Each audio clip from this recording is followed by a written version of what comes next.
and gentlemen, I think I speak for everyone when I say cinema.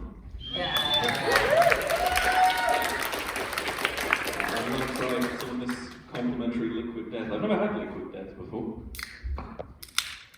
Good movie. Thanks, everyone. That was fun. I love when Frank Stone shows up and says, I'm Frank Stone, former professional athlete. It's great to witness that in a crowd. I was waiting for the statue guy. When I saw that, I nearly vomited laughing first. Okay, well, thank you all for coming and thank you for staying for the Q&A. I'm gonna now start. I'd like to begin with a question about video stores, Matt. Okay. What role did they play in the evolution of your filmmaking? So for those of you born last century, video stores were great because my friends and I would go on a journey to a video store and they'd try to find the weirdest horror movie that no one had ever heard of and then go home and watch it and laugh like crazy. And basically my goal, it was like, imagine if we could make a movie that could end up on the video store shelves like that, you know? And now our movies are on Tubi, which is like the equivalent to that, you know? So we've done it. But yeah, we just love movies that aren't necessarily made in Hollywood or New York. They're like, some of these movies you'd find in a video store and you'd be like, this looks like it was just made by regular people. And it was inspiring. And the movies weren't that great, so it's like, we're as bad as them, you know? We could do that. Well, it's not the only thing you did. You turned it into a kind of miniature industry into itself. You're watching these films. Tell them about shop marathons. Yeah, so Tom, who plays the busker, playing the guitar, and Charlie, the director, the three of us would go to video stores and get like 20 movies or so and watch them over a whole weekend. And we even wrote books on it. They didn't sell very well, but we just have a general approach to like if you're not involved in a creative project, you're wasting your time. You know, so we don't just get together to watch movies. We turn it into an adventure that's going to be documented in a book, and we also take notes for ideas that we can steal for our movies. So there's many lines that are just like I'm in a cage, man. I'm in a cage is taken from one of those movies, and we just think it's hilarious to take these really obscure references and treat them like everyone would understand them. I actually went and read a couple of those books, and a line that I was particularly taken by was, and I'm quoting here. I got notes, ladies and gentlemen. In the horror aisle of a good video store, you'll have dozens of tempting titles at your fingerprints. So, don't let the Riverbeast get you. I have to ask, what came first, the idea or the title?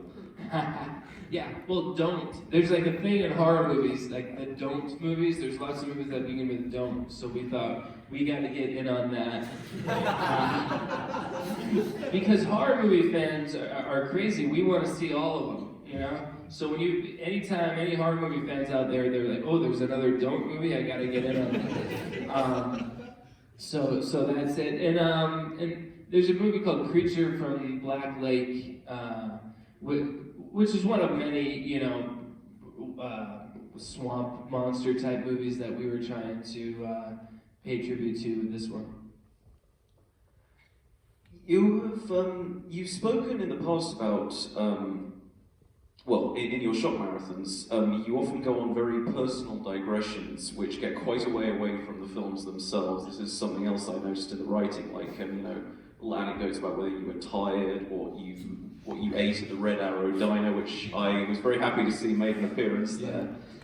That kind of thing. And in that respect, it's quite like watching one of your films. There is this sort of very laid-back atmosphere, which is a lot like kind of joining somebody for a horror movie marathon.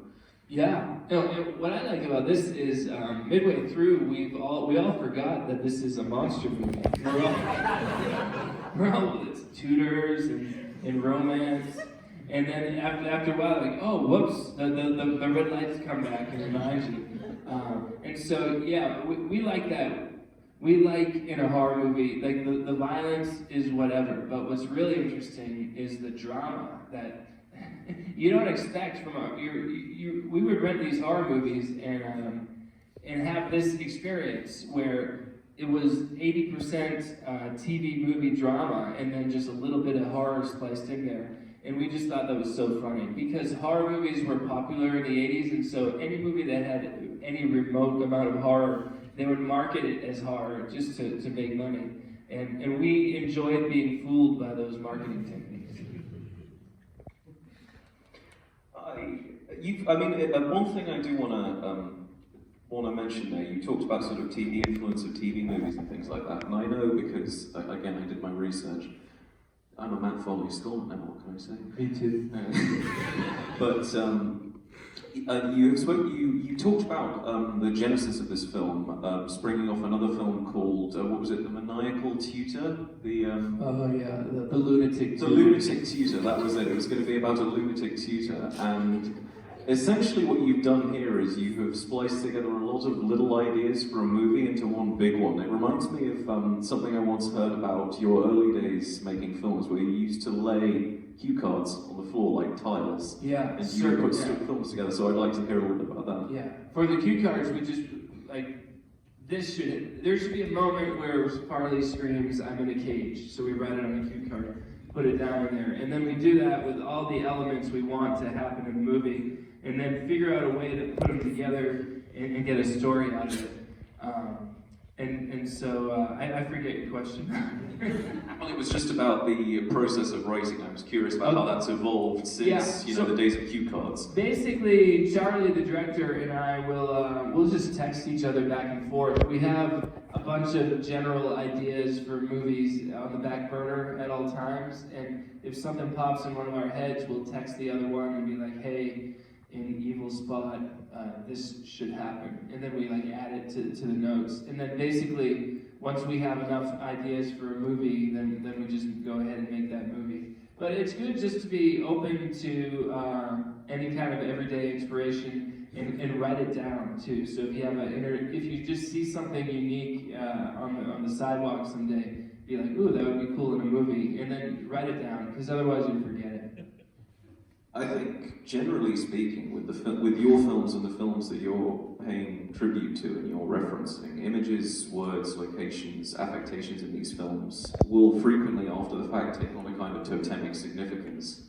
For instance, when you were doing your short marathons, you always noticed, you would notice little characters, and you would name something like, in Slumber Party Massacre 3, you in your review, you refer to this very innocuous black-clad figure as Ninja. Yeah.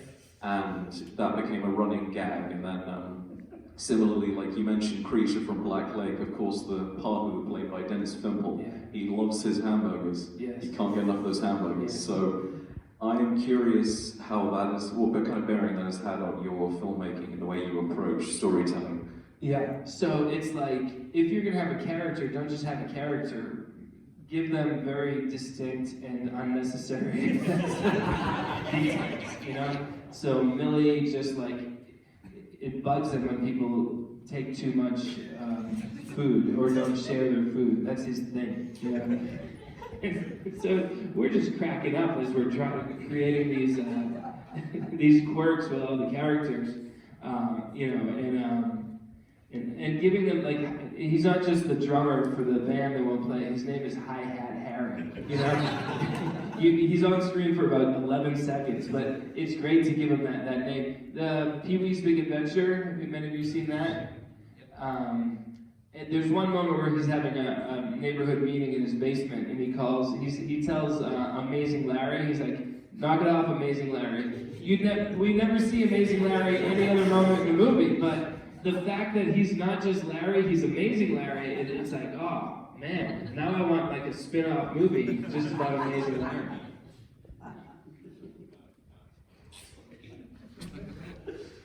Okay.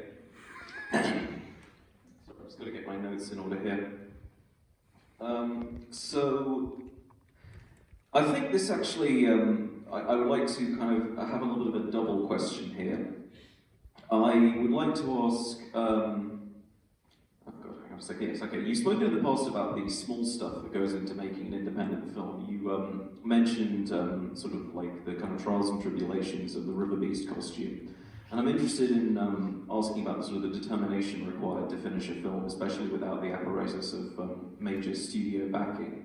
Your kind of rigorous self-financing, use it until it breaks approach with equipment. Tell me a bit about that. Yeah. So this is going to shock you, but you know, this was not backed by a major studio. Yes, it was. Sure, Motown Media, major studio. Motown Media. Basically, we bought a DSLR camera, was maybe $3,000. We paid a guy to make the Riverbeast suit. That was about $750. And then microphones, wires, audio equipment, stuff like that. Add it all up, $10,000 or less, which is a lot just for any day-to-day person, you know? I was getting married at the time, and I was like, honey, I'm going to spend $10,000 on a monster movie, you know? And she still married me. Let's hear it for Elizabeth, everybody.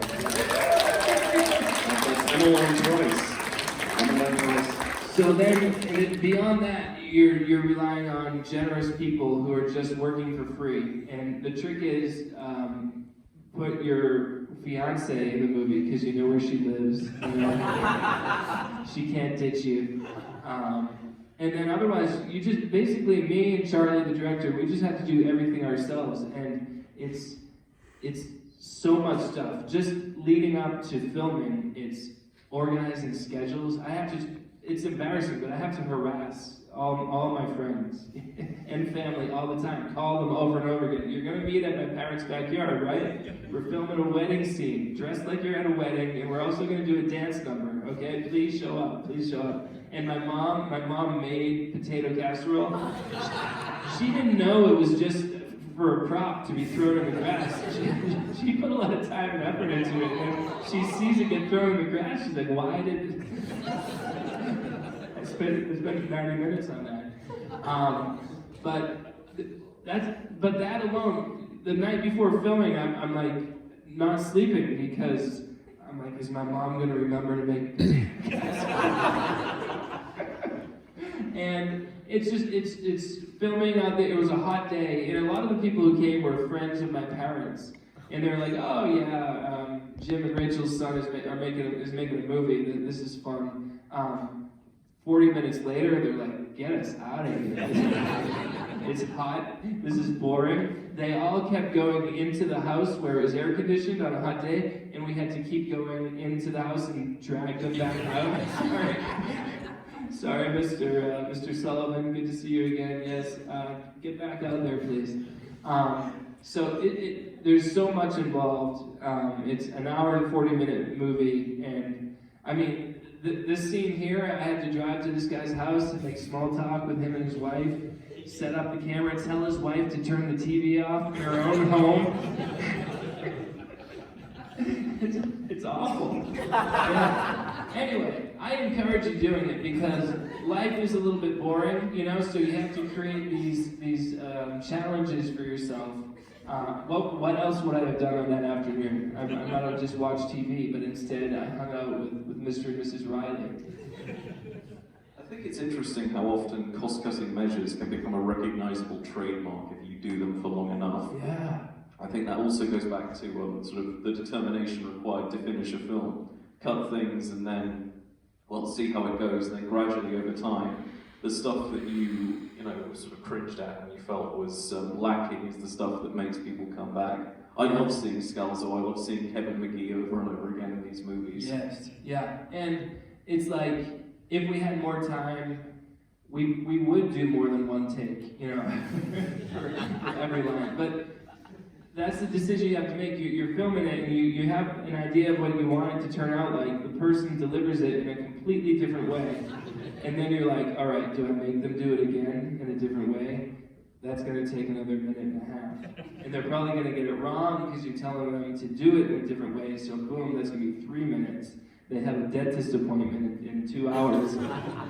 All the actors have dental appointments, they tell me, you know, they just want to be able to leave at a reasonable hour, so they show up like, dentist at 3 o'clock. All right, we'll get you out of there in time. But basically, you have to accept what you get. And so then, like Ben said, we're going to make that work to our advantage. Let's write dialogue that's so ridiculous that it can only be delivered by non-actors and somehow make sense in a weird way. how much of your movies are intuition, and how much of it is just you going, hey, let's make a movie? Yeah, it's 100%. Let's just make a movie, and don't question anything in the process, in the writing process. Every idea that we have, we generally go with, and it's developed to the point where we try to not have expectations for how the actors will be. Because if you have an expectation, then you're going to be disappointed, or you'll have to readjust. Instead, we just say, let's go and see what they do when we ask them to deliver these lines. I think in that respect, all of your films are very autobiographical. I'm mentioning this in particular because the film we're programming tomorrow, Close Up Film Centre, Local Legends, is explicitly an autobiography, but I think all your films are autobiographical insofar as they reflect some facet of yourself, and they are so sort of personal, kind of homespun productions. And in that respect, on the surface of them, your interests, your struggles as an artist for recognition are laid bare.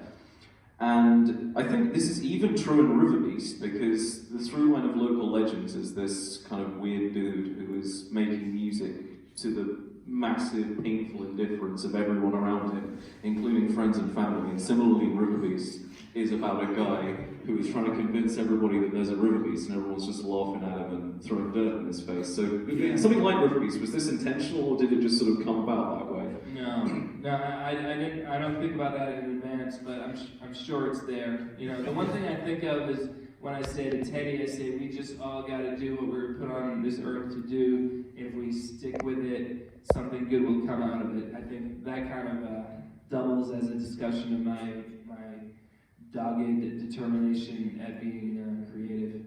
A real give them time and they'll understand, you know, spurred by the delusion and the love of doing it. Well said. Okay, I think I have one more question, which I'm tirelessly sort of pouring through my notes trying to find. And then we can open it up. Yes, yeah? and then we're going to open it up to questions from the audience. Look, it'll be so embarrassing if we say questions and we get nothing. So please, we need to get at least 3. I came from a different continent for this. And you have no idea the blood, sweat, and tears I put into this. So if none of you do this, there will be consequences. Ben and I have had a lot of Zoom calls over the last month trying to make this a reality. Oh yeah. It's so cool that it's happened. Thank you. Listen, I just want to say, you know those horror movies, I know we watched them in practice. I'm gonna use that information. Yeah.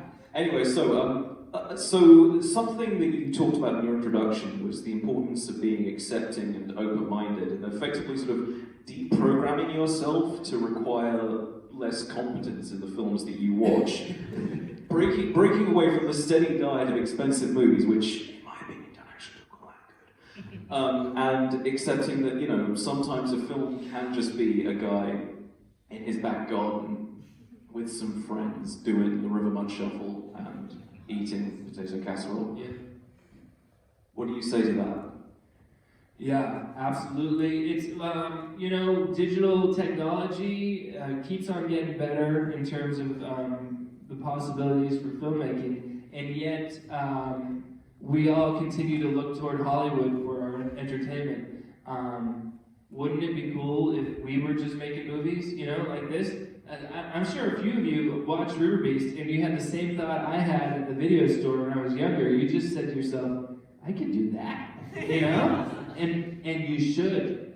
We all should. There should be, forget about one big Hollywood where it all happens. There should be just little segments of every town where there's a group of people who make movies. And then you get, in Hollywood movies, everything looks like Hollywood, you know? Like, there's more to the earth than just that. So it's like, we have cameras on our phones that are better than most cameras that were made, you know, a decade ago. So there's really nothing stopping us other than, you know, the willingness to shamelessly beg everyone you know to act for free. But if you can get over that, get out there, make a movie, and when first movie you make, the people who were in it will watch it, okay? The second movie you make, half the people who were in it will watch it. Third movie you make, no one but you and the director will watch it, but then slowly it starts coming around. 5th movie, 6th movie, 7th movie. You know, we made, I think, I don't know, 16 movies, and at that point you get to go to a different continent and watch it with some people on an afternoon. It's a long journey, but again, what else were you going to do? I think a lot of that also has to do with the kind of the central ethos of regional horror as just a genre. You've talked a lot about that, and indeed that was your bread and butter for Shock Marathon. So I think you are carrying the torch, all those pioneers and independent auteurs, people like Don Dola and Ray Dennis Steckler. Yeah, and let's hear it for horror movie fans in general, the most open-minded of movie fans. Yes, indeed, they have to be. I'm filthy liar because I do actually have one more question, which kind of perfectly segues on from that. Let's hear it. I'm a filthy liar, so I've got one more question, and then I'm gonna shut up forever. But what has your experience been of the internet as a tool for finding and promoting obscure micro-budget films compared to like the mom and pop stores of your youth, where these regional horror auteurs flourished and peddled their wares initially? Yeah, I mean, it would have been hard to.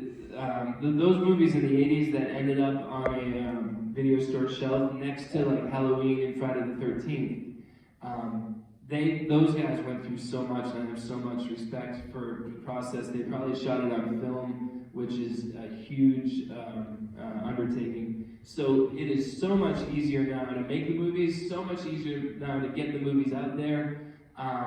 You can just post it on YouTube, and you never know what might come of it, but thank God I was born when I was born, because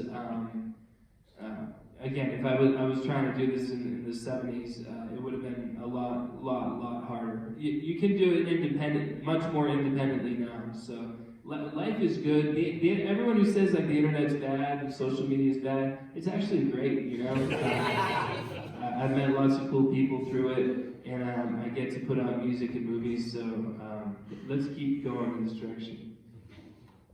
Well, thank you very much, Matt. I will now go around.